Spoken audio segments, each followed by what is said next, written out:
우리는 계속해서 이 사도행전 말씀을 살펴보고 있는데요. 이제 사도행전이 후반부로 계속 진행되고 있습니다.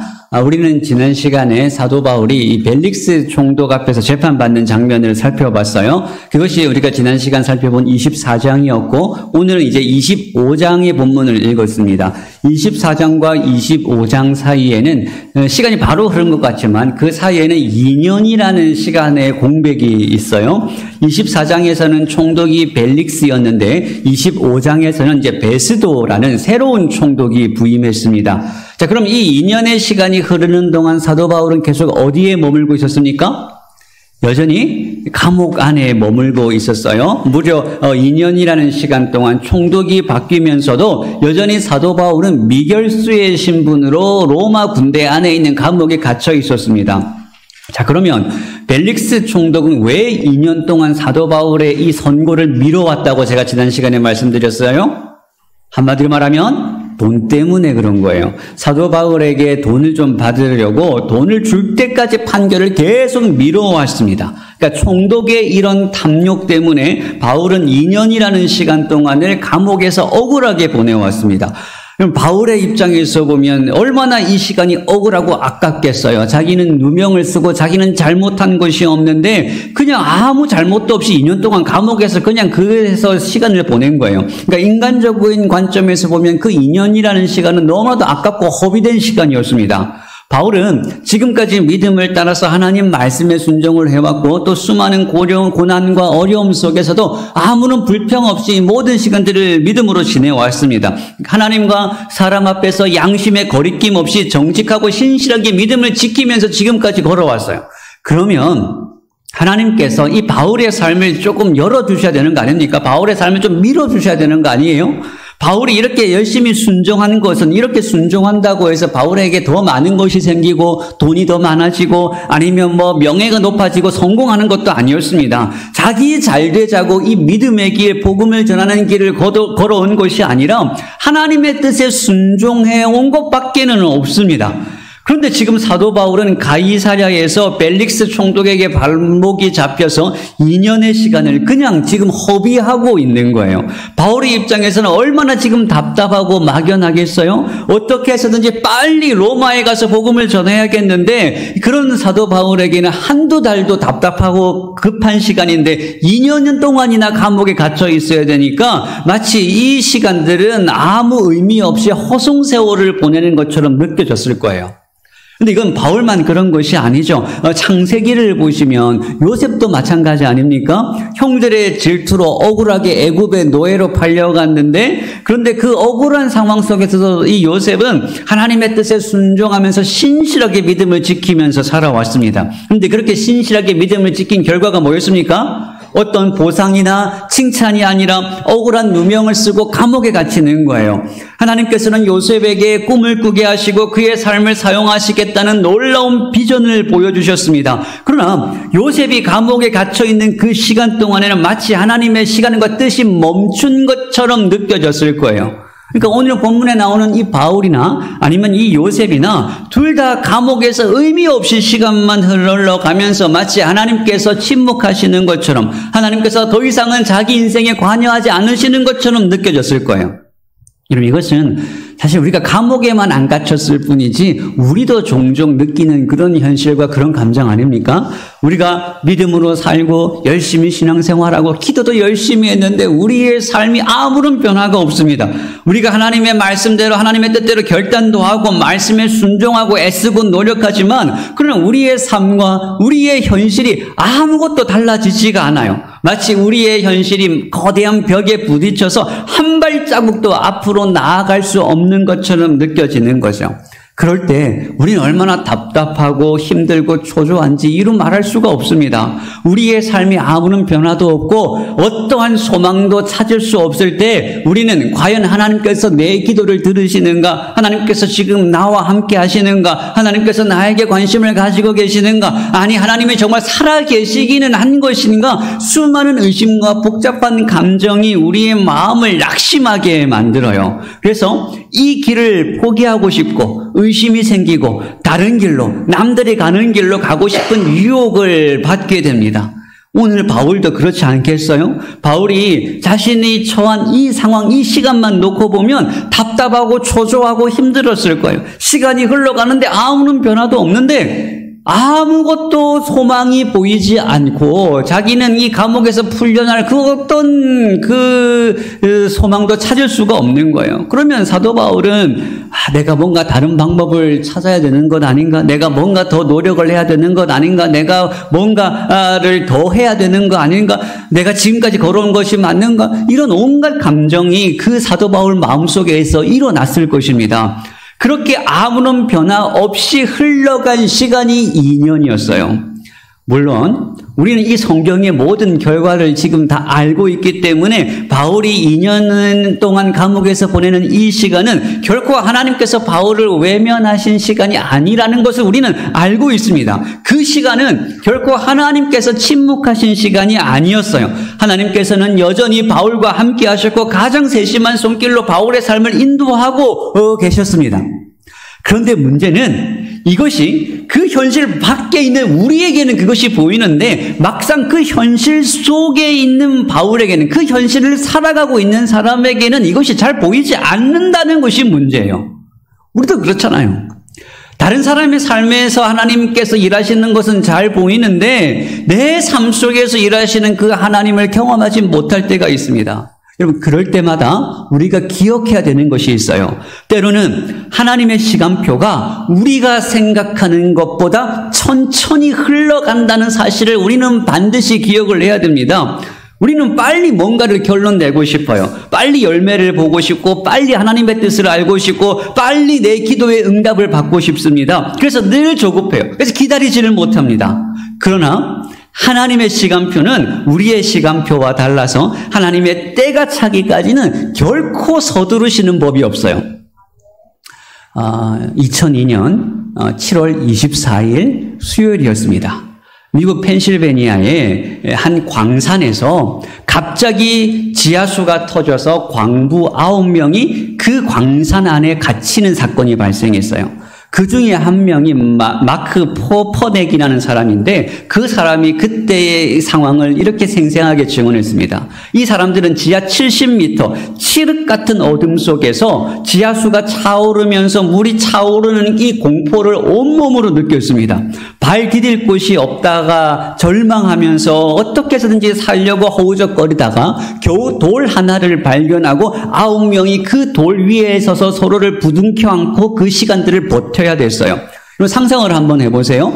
캄캄한 동굴이고 차가운 습기로 가득 차 있고 사방에서 물이 밀려들고 언제 이 광산이 무너질지 모르는 이 상황 속에서 한 치 앞도 보이지 않는 그 상황 속에서 이 사람들이 얼마나 두려웠겠습니까? 그러나 이 사람들은 서로를 격려하면서 우리는 반드시 살아나간다는 그 소망 하나 붙들고 서로를 격려하면서 버티고 있었어요.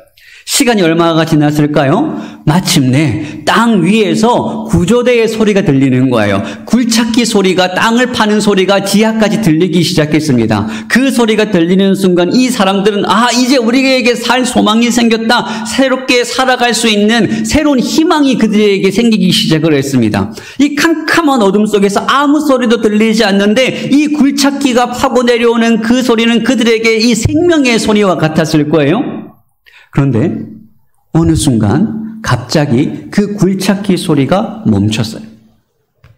그렇게 10분, 1시간 점점 소리가 들리지 않는 거예요. 그렇게 아무 소리가 들리지 않은 지 18시간이 흘러갔습니다. 그래서 이 사람들의 마음속에는 의심이 생기기 시작했어요. 혹시 구조대가 우리를 포기한 것이 아닌가? 이미 우리가 죽었다고 생각하고 구조를 포기한 것은 아닌가? 이런 의심이 드는 거예요. 밖의 상황을 지금 알 길이 없으니까 그들은 그냥 자기들 눈앞에 있는 그 아무 소리가 들리지 않는 이 18시간의 침묵의 시간 동안 두려웠고 이 두려움은 이들 마음속에 절망으로 점점 바뀌어 갔습니다. 그런데 여러분, 이들이 두려워하고 절망하던 그 순간에 지상 위에서는 전혀 다른 일이 일어나고 있었어요. 사실 구조대는 단 1시간도 구조를 포기한 적이 없습니다.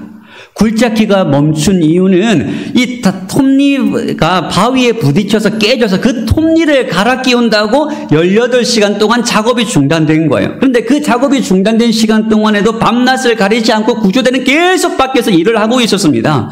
다만 광부들은 이 땅 위에서 지금 무슨 일이 일어나고 있는지 알 길이 없으니까 두려울 수밖에 없었던 것이죠. 이들이 두려워하고 절망하고 소망을 잃어가고 있는 그 순간에도 구조는 여전히 진행되고 있었고 결국 그 굴착기는 다시 땅을 파고 내려와서 이들에게 닿았고 이들은 무사히 구조가 될 수가 있었습니다.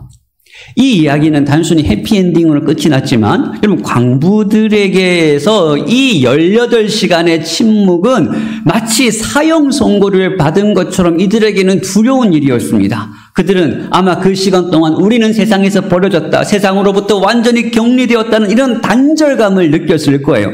앞이 보이지 않는 어두움, 차가운 물, 점점 사라져가는 이 희망, 이제 죽음은 시간 문제라고 느꼈을 것입니다. 그런데 그 상황 속에서 이들이 할 수 있는 일이라고는 아무것도 없어요. 그냥 도움이 오기를 기다리며 버티고 또 버티는 일밖에는 이들이 할 수 있는 게 아무것도 없었습니다. 바로 이 광부들이 경험한 이 18시간의 침묵은 바울이 경험한 이 2년의 시간과 같았을 거예요. 여러분 우리가 이렇게 믿음으로 살아가지만 현실이 변하지 않고 하나님의 일하심이 지체되는 것처럼 보이고 하나님께서 침묵하시고 우리의 삶 가운데 아무런 변화가 일어나지 않을 때 우리는 쉽게 낙심하고 초조하고 두려워합니다.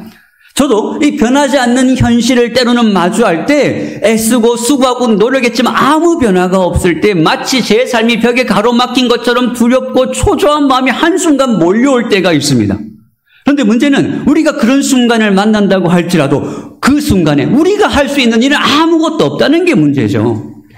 이럴 때 우리는 하나님 앞에서 그냥 그 시간이 지나가기를, 이 상황이 지나가기를 기다리고 그냥 그 순간 그 자리에 멈춰 서 있는 것밖에는 우리가 할 수 있는 일이 아무것도 없습니다. 광부들이 다시 이 굴착기 소리가 들릴 때까지 그 시간을 기다릴 수밖에 없었던 것처럼 하나님께서는 때로는 변하지 않는 상황 속에서 우리를 그냥 기다리게 하실 때가 있다는 거예요.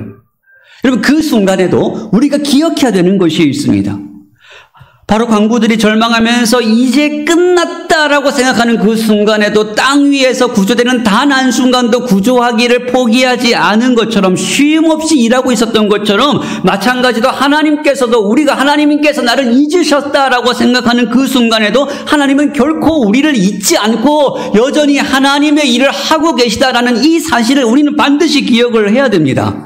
여러분 하나님은 결코 우리를 잊지 않으시는 분이십니다. 하나님은 지금 이 순간도 여러분들을 위해서 일하고 계시며 여러분들의 삶을 가장 선한 길로 인도하고 계시는 분이십니다.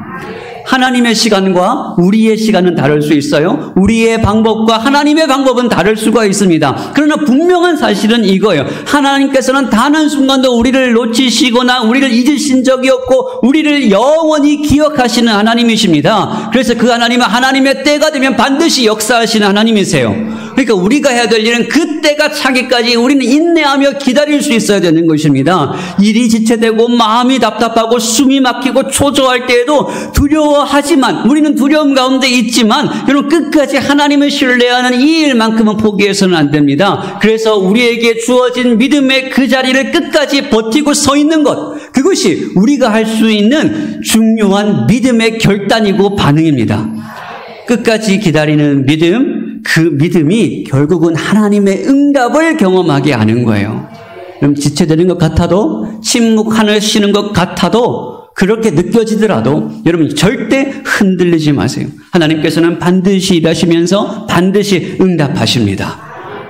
이것이 하박국 선지자에게 주신 하나님의 응답이었어요. 하박국 선지자도 변하지 않는 현실을 보면서 하나님 왜 이러십니까? 하나님 정말 하나님이 살아계시다면 하나님 이러실 수 있습니까? 이렇게 원망하고 하나님 앞에 항변했는데 하나님께서 하박국 선지자에게 주신 응답이 하박국 2장 3절의 말씀입니다. 한번 같이 읽어볼까요? 하박국 2장 3절 같이 읽습니다. 시작. 이 묵시는 정한 때가 있나니 그 종말이 속히 이르겠고 결코 거짓되지 아니하리라. 비록 더딜지라도 기다리라. 지체되지 않고 반드시 응하리라. 비록 더딜지라도 기다리라. 이게 하나님께서 하박국 선지자에게 주신 응답이었어요. 또 히브리서 기자는 이렇게 이야기합니다. 히브리서 10장 36절에 너희에게 인내가 필요함은 너희가 하나님의 뜻을 행한 후에 약속하신 것을 받기 위함이라. 하나님께서 약속하신 것을 우리가 받기 위해서 우리에게 필요한 것이 뭐라고요? 인내가 필요하다, 기다림이 필요하다는 거예요. 여러분, 끝까지 여러분들에게 주어진 그 현실과 그 자리를 믿음으로 인내하고 기다려서 하나님의 응답과 하나님의 일하심을 여러분들이 다 경험하실 수 있기를 주님의 이름으로 축복합니다. 자, 그러면 우리가 이 하나님의 때를 기다려야 되는데, 그럼 어떻게 우리는 그 시간을 기다릴 수 있어야 될까요? 우리는 그 시간을 어떤 모습으로 기다려야 될까요? 첫 번째로는 우리의 사명이 무엇인지를 분명히 알아야 됩니다. 우리의 삶의 푯대를 분명히 해야 돼요.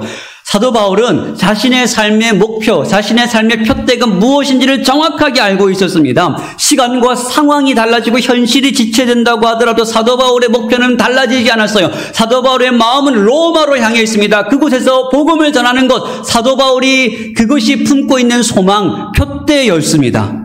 자, 그러면 오늘 지금 여기 여러분들은 무엇을 위해서 달려가고 계십니까? 여러분들이 애쓰고 수고하고 고민하는 문제, 지금 여러분들이 애쓰고 있는 그 문제가 나중에 장차 하나님 앞에 섰을 때도 그때도 가치 있는 일인가요? 여러분들은 지금 여러분들이 애쓰고 여러분들이 달려가고 있는 그 길이 우리가 나중에 하나님 앞에 섰을 때에도 하나님께서도 그것을 중요하게 여기실 만큼 그것은 가치 있는 일인가요?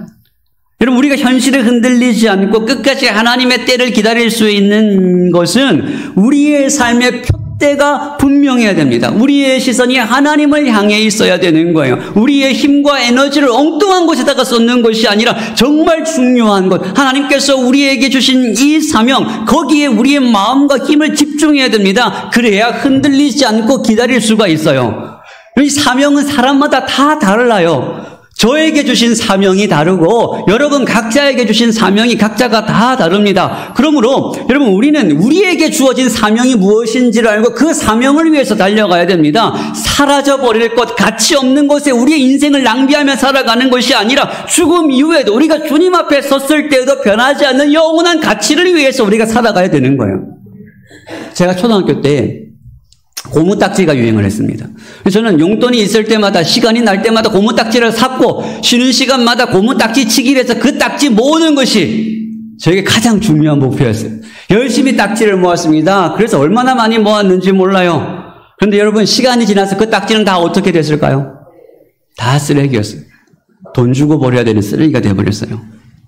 우리의 삶이 영혼에 집중하지 않으면 우리의 삶의 푯대를 모르고 그냥 열심히만 달려가면 나중에는 다 쓰레기가 될 일에 우리의 모든 에너지를 쏟게 되는 것입니다. 그리고 그러다가 삶이 막혀버리고 길이 돌아가고 생각지도 못한 고난이 우리를 찾아오면 우리는 그 순간 무너질 수밖에 없습니다. 왜냐하면 우리가 붙들어야 될 영원한 목표가 없기 때문에 그래요. 여러분, 여러분들의 삶의 목표를 예수 그리스도께 딱 맞추시고 여러분들에게 주신 사명, 그 말씀을 끝까지 쫓아 살아갈 수 있기를 주님의 이름으로 축복합니다. 그래야 우리가 어떤 현실에서도 흔들리지만 두렵지만 그 시간을 버텨낼 수가 있어요.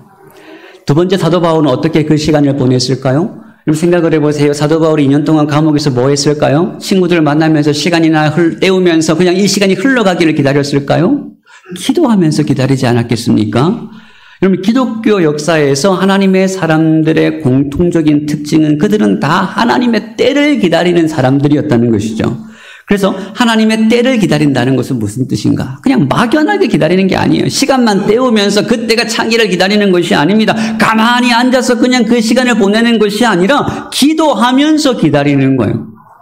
사도 바울도 감옥에 갇혀 있는 동안 당연히 자신의 삶과 사명을 두고 기도하지 않았겠습니까? 그런데 여러분 사도 바울이 기도를 했지만 하나님께서는 어떻게 바울의 삶을 인도하실지, 어떻게 사도 바울이 로마로 가게 될지 구체적으로 다 말씀해 주시지는 않으셨어요. 자, 그러니까 우리가 기도할 때 그 문제 아닙니까? 기도해도 삶이 변하지 않고 현실이 바뀌지 않고 내가 계속해서 기도해도 변화되는 것이 아무것도 없을 때 우리는 어떻게 해야 됩니까? 어떻게 해야 될까요?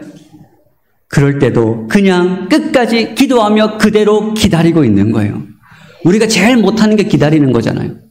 컵라면 4분도 기다리지 못해서 설익은 면을 먹지 않습니까? 여러분, 때가 되어야 읽는 거예요.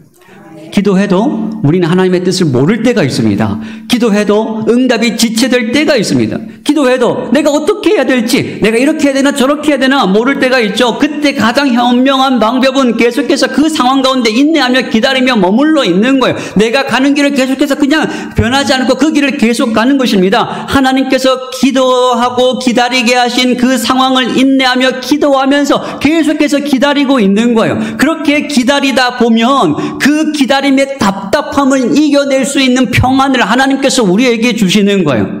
힘든데 어려운데 계속해서 내 마음은 조바심이 나는데 그래도 끝까지 견디고 버티게 하시는 거죠. 그래서 그 시간들을 결국 다 기다릴 수 있게 하는, 견딜 수 있고 인내하게 할 수 있는 힘을 우리에게 주시는 거예요.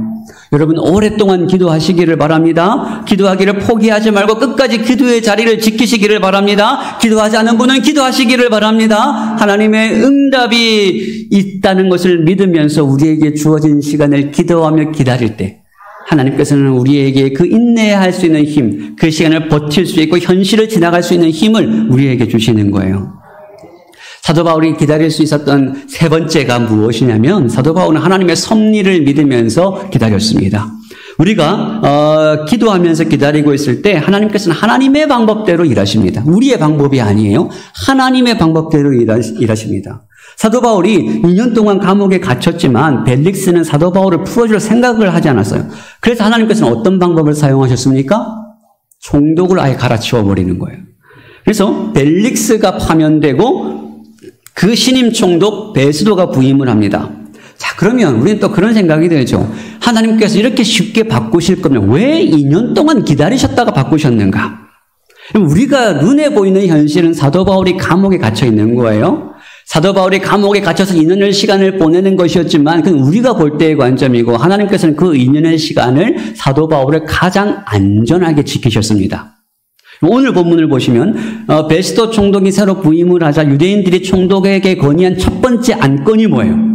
이들이 제일 중요하다고 여기는 걸 첫 번째로 요구하지 않겠습니까? 그 첫 번째 안건이 바로 사도 바울을 예루살렘으로 옮겨서 여기서 재판을 하게 해달라는 거예요. 지금 사도 바울은 어디에 있습니까? 가이사랴에 있어요. 로마 총독 관저가 있는 가이사랴에 있는데 이 예루살렘으로 옮겨서 이 예루살렘에서 사도 바울의 재판을 다시 열어달라는 것입니다. 왜 부탁을 하죠? 3절을 보시면 바울이 예루살렘으로 호송될 때 뭐 하려고요? 길에서 매복해 있다가 사도 바울을 죽이려고.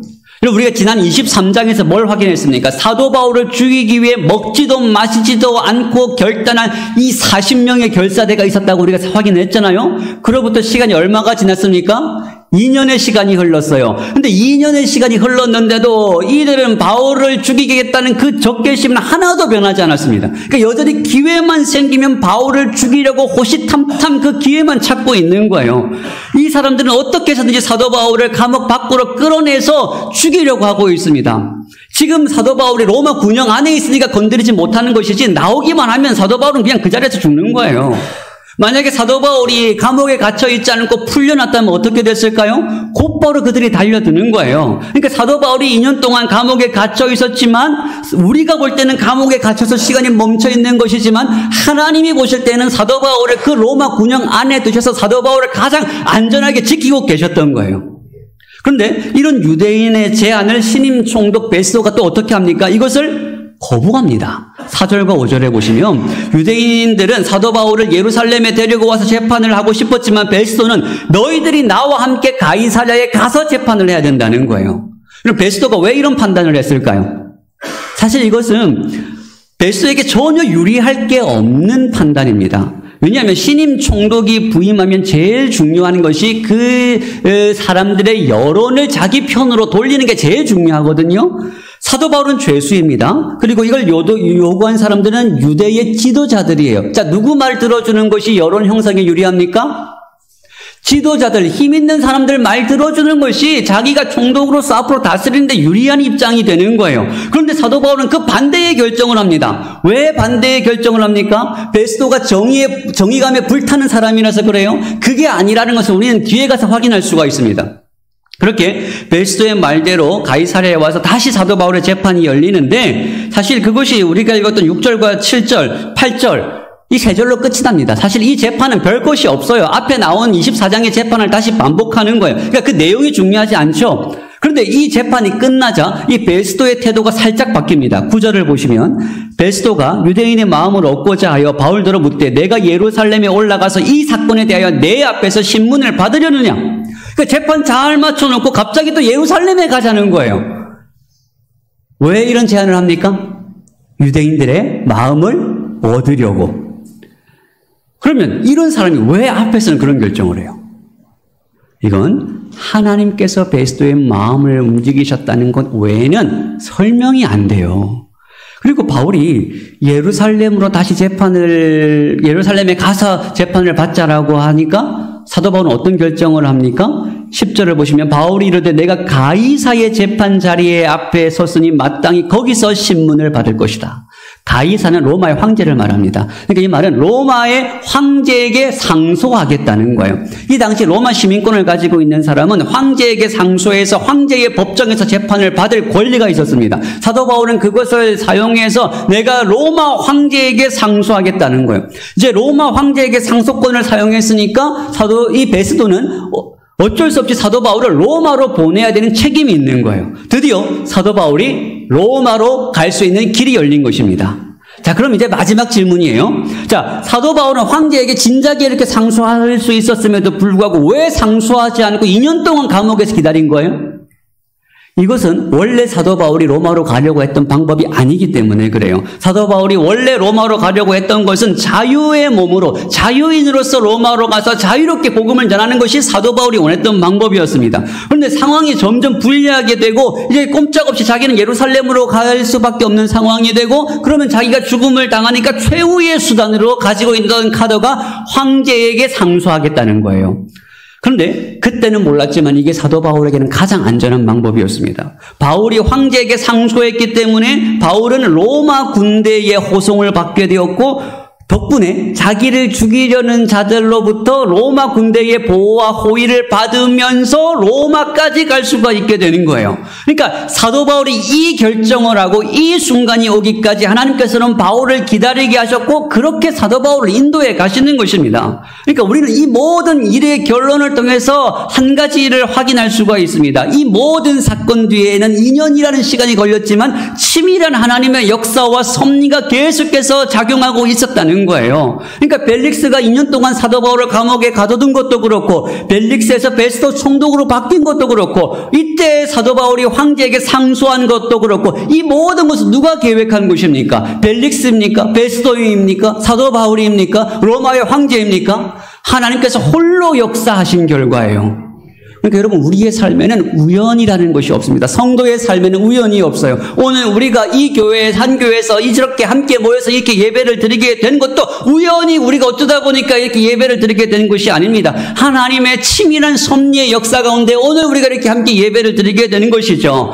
하나님께서는 이렇게 우리의 삶을 치밀하게 섭리하시고 역사하십니다. 그러니까 이것을 믿는다면 우리는 우리의 삶에 아무 의미 없어 보이는 이 작은 순간마저도 거기에 의미가 부여되기 시작하는 거예요. 지금 우리가 누리는 이 시간, 우리의 선택, 우리의 만남, 이 모든 것이 앞으로 어떻게 끝나게 될지, 어떻게 이 삶이 열매 맺게 될지는 알 수는 없습니다. 그러나 분명히 알 수 있는 건 한 가지입니다. 비록 내 삶이 내 뜻대로 되지 않고 여전히 기다림과 인내의 시간 속에서 흘러간다고 할지라도 우리는 그 속에서 여전히 변함없는 하나님의 섭리를 믿을 수가 있는 거예요. 그리고 그 믿음을 믿으면서 우리는 계속해서 하나님과 동행하며 살아갈 수가 있게 되는 것이죠.